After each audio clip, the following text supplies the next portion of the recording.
After his wife's funeral, a husband and his mistress are sure that they will receive her multi-million-dollar fortune. They go to the bank to withdraw the money, but there is an unexpected surprise. Subscribe to not miss new stories. Write in the comments from where you watch this video. Amelia Harris had always been a woman of vision, born into a struggling black family in the outskirts of Atlanta. She knew from an early age that the world was not designed in her favor, but that never stopped her. By the time she was 30, she had built a business empire spanning multiple industries: technology, fashion, and real estate. She was not just wealthy, she was a symbol of black excellence, a woman who had defied every obstacle placed before her and created a legacy that many would only dream of. Despite her immense fortune, Amelia had never forgotten where she came from. She dedicated a significant portion of her resources to uplifting black women, providing scholarships, funding business incubators, and ensuring that young black girls had role models who looked like them. Her philanthropy was not just a hobby, it was her life's mission. She knew firsthand how the world treated black women, and if she could do anything to level the playing field, she would. Her husband, Thomas Harhars, had never fully understood this part of her. A white man from an old money family, he had grown up in a world of privilege where success was expected, not earned. When he married Amelia, he had told himself it was for love for her, ambition, and strength. But as the years passed, he began to resent the way she carried herself, the way she never needed him. He was used to men like him holding the power, making the decisions, being the ones to dictate the course of their wives' lives. But Amelia was different. She didn't need his guidance. She was the one in control. Their marriage had started with passion, but over time it had eroded into something mechanical, a partnership that existed more for public appearances than for any genuine connection. He played the role of the devoted husband at gala events and charity dinners, but behind closed doors there was a distance between them that neither of them cared to bridge. And then there was Catherine. Catherine was everything. Amelia was not young, eager, and most importantly, willing to play the role of the woman who needed Thomas. She worked as a PR manager in one of Amelia's companies, but she had bigger ambitions than writing press releases. She wanted a life of luxury, of private jets and designer clothes, and she knew exactly how to get it. Thomas was her ticket. She had been patient, watching him grow more and more frustrated with Amelia's dominance. At first he had been hesitant. He still had some remnants of guilt, some attachment to the life he had built with Amelia. But Catherine was persistent. She knew how to stroke his ego, how to remind him that he was still a man, still powerful. She whispered in his ear at night, planting seeds of discontent. "She doesn't need you, Thomas. But you could have everything if only you took control. Why let her dictate everything? When she's gone, you'll finally be free." At first, Thomas had dismissed the thought, but as the years dragged on and Amelia continued to prioritize her business as her foundation, her endless social causes, over him the idea began to take root. He started to resent her money, her power, the way she made decisions without him. And then when Amelia's health began to decline, he saw an opportunity. Amelia had always been a private person. Even when it came to her own well-being, she never spoke openly about her health, never let anyone see her weaknesses.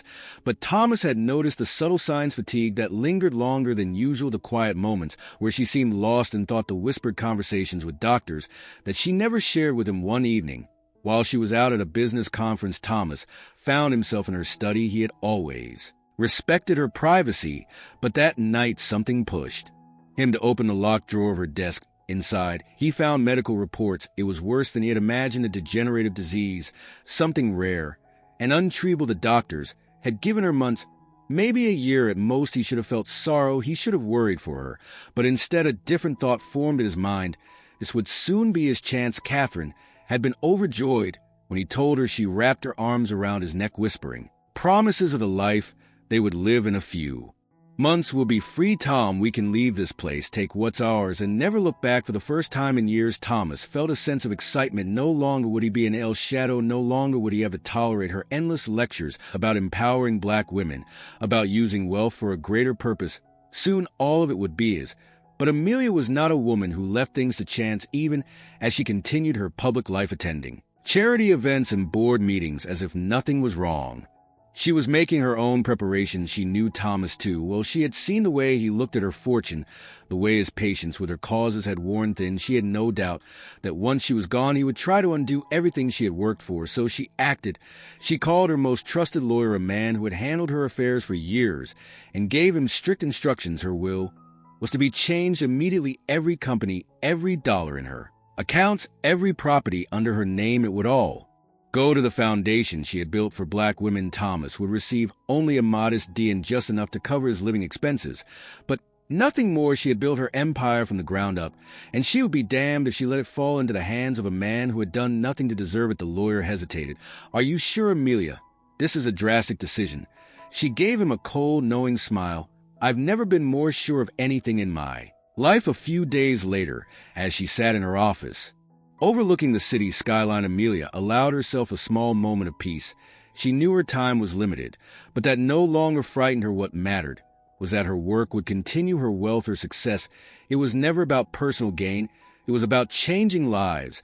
And no matter what Thomas thought, no matter what he planned, he would never take that away from her. He simply didn't know it yet. Amelia Harris passed away on a crisp autumn morning. The sun had barely risen when the news broke, sending shockwaves through the business world, and beyond. News anchors spoke in solemn tones about the legacy she left behind, a self-made billionaire, a champion for black women, a philanthropist who had dedicated her fortune to uplift and others. Across social media, tributes poured in. Women from across the country shared stories of how Amelia's foundation had changed their lives. Some spoke of scholarships that had allowed them to attend college, others of grants that had helped them start businesses. The world mourned her as a visionary, a beacon of hope, a woman who had defied expectations and rewritten the rules.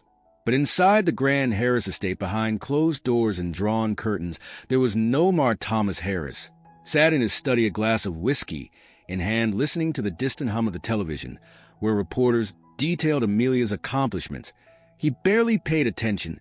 Instead, his mind was focused on one thing: the fortune she had left behind. For the first time in years, he felt a sense of freedom. He had spent the last decade trapped in Amelia's world, forced to play the role of the supportive husband while she basked in the limelight. But now she was gone, and that meant everything she had built, everything she had accumulated would finally be his. He could already picture the future, the bank accounts, the properties, the investments. It was all waiting for him, ready to be claimed. And once he had it, he would be gone. He and Catherine would leave this place behind, start fresh somewhere far away from Amelia's shadow and everything she had prioritized over him. That evening, Catherine arrived at the estate dressed in black, out of respect, but her demeanor was far from grief-stricken. She poured herself a glass of wine and settled onto the leather couch beside him, her lips curving into a smile. So she said, swirling the deep red liquid in her glass, "When do we collect?" Thomas exhaled, taking a slow sip of his whiskey. "Tomorrow. First thing in the morning, we go to the bank, the accounts will be transferred, and then we can start making arrangements." Catherine Smurr, "I've already started looking at properties, Paris maybe, or somewhere. Warm Monaco, the Amalfi Coast, something private." He nodded, pleased by her enthusiasm. "Anywhere." But here Catherine leaned in closer, running a manicured finger along the rim of her glass. "And you're sure everything is in order?" Thomas chuckled, setting his drink down. "Of course, the will was written years ago, and nothing's changed." She was too busy with her charities and businesses to bother updating anything. "The lawyers will handle the legalities, and then it's all ours." Catherine's eyes gleamed finally. Tomorrow their new life would begin. The next morning, Thomas dressed in his sharpest suit, the same one he had worn to the funeral the day before. He wanted to look composed, professional, the image of a grieving husband who was simply handling his late wife's affairs. Catherine, ever meticulous, dressed elegantly, but modestly, knowing that appearances still mattered. They arrived at the bank just before noon. The building was an imposing structure of marble and glass, standing like a monument to old money and financial power. As they stepped inside, the hushed atmosphere of the bank only heightened the anticipation bubbling in Thomas's chest. A well-dressed manager greeted them, his expression one of polite sympathy. "Mr. Harris," he said, shaking Thomas's hand. "Please accept our condolences." Mrs. Harris was a remarkable woman. Thomas nodded, faking a somber look. "Thank you." She was. Catherine remained silent beside him, playing her role perfectly. The manager led them through the bank, past security doors and down a quiet corridor to his office. The room was sleek and professional, lined with shelves of neatly arranged files. The manager gestured for them to sit as he retrieved a thick folder from his desk. Now he began flipping open the file. "As per standard procedure, we have reviewed Mrs. Harris's financial arrangements. Following her passing, there are a few formalities we need to discuss." Thomas nodded, his fingers tapping impatiently against the armrest of his chair. "Of course. Let's proceed." The manager hesitated, adjusting his glasses. "There is one thing we need to address first." Thomas frowned. Yes, the manager looked him directly in the eye. Mrs. Harris amended her will shortly before her passing. For a brief moment, Thomas's breath caught the words, didn't fully register at first, but the uneasy look on the manager's face made his stomach tighten. "I'm sorry." What the manager cleared his throat. A month before her passing, Mrs. Harris updated her will and estate plans. The changes were made legally and with the assistance of her personal attorneys. Thomas felt Catherine stiffen beside him. He leaned forward, his tone sharp. "And what exactly did she change?" The manager flipped through the pages until he found the relevant document. All of Mrs. Harris's assets, her business holdings, her properties, her financial accounts have been placed under the control of the foundation she created for Black women. The funds will be allocated to educational programs, business grants, and housing assistance. Silence filled the room. Thomas's fingers clenched around the armrest. "And what about me?" The manager's expression didn't waver. "As her legal spouse, you have been granted a personal stipend to cover basic living expenses, but the majority of the estate has been transferred to the foundation.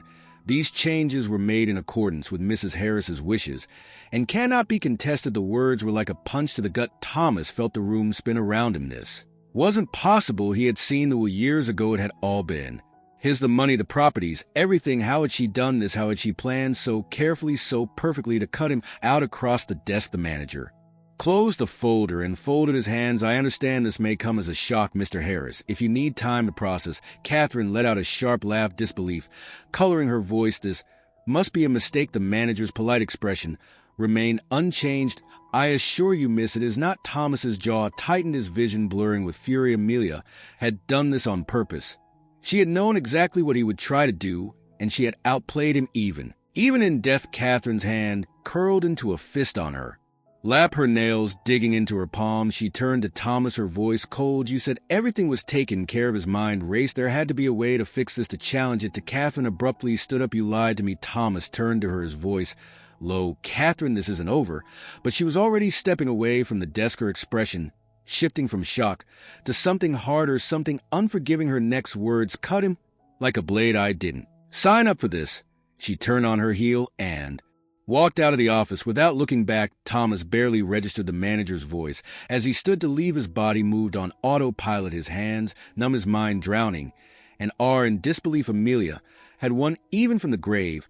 She had destroyed him. Thomas Harris walked out of the bank in a day, the cold autumn air hitting his face like a slap. His mind was still struggling to process what had just happened. Amelia had done it. She had outmaneuvered him even from beyond the grave he had walked into that bank, expecting to claim his long-awaited fortune, only to be told it was gone, redirected, repurposed, snatched away from him before he even had the chance to touch it. The noise of the city around him felt distant, muffled, as if he were moving through a dream, no, a nightmare. He barely registered Catherine's form as she stormed down the sidewalk ahead of him, her heels clicking sharply against the pavement. "Catherine," he called after her, his voice still. He snapped. "I still get something." Catherine scoffed, shaking her head. "Oh, that's right, Ahmad Stein," she mocked, throw his own words back at him. "That's what they said. Isn't it enough to cover basic living expenses?" How generous of Amelia. "Maybe you can rent a nice little apartment somewhere and get yourself a used car." Catherine listened to me. No, she took another step back. "You lied to me, Thomas. You promised me a life, a real life. Do you know how long I've waited for this? How many years I've wasted waiting for you to finally take control. And now you're telling me it was all for nothing." His hands curled into fists. "I didn't know she'd done this. And that's the problem." Catherine snapped. "She was smarter than you. She was always ahead of you. And now she's still ahead of you, even in death." Thomas felt his stomach twist. The truth of her words cut deeper than he wanted to admit. Catherine stared at him for a long moment, her chest rising and falling with controlled breaths. Then her expression hardened. "I'm not staying for this," she said, her voice suddenly cold and motionless. He frowned. "What, I'm leaving?" She turned on her heel and started walking again, faster this time. "Wait." But she didn't stop Catherine this time. She didn't even look back. Thomas watched her go, his pulse hammering against his skull. Just minutes ago, she had been his future, his promise of something better, of something more. And now she was gone just like that. He let out a slow, shuddering breath, his hands still clenched at his sides. Amelia had taken everything from him. Everything. The rest of the day passed. In a blur, Thomas wandered aimlessly through the city, unable to return home, unable to face the reality of what had happened. Every time he closed his eyes, he saw the bank manager's face, heard the calm certainty in his voice. As he explained what Alia had done, every time he thought about calling his lawyer, the weight of the situation crushed him again. There was no loophole, no way out. The worst part, it wasn't just about the money. It was the fact that Amelia had outplayed him for years. He had believed himself to be in control of his own fate.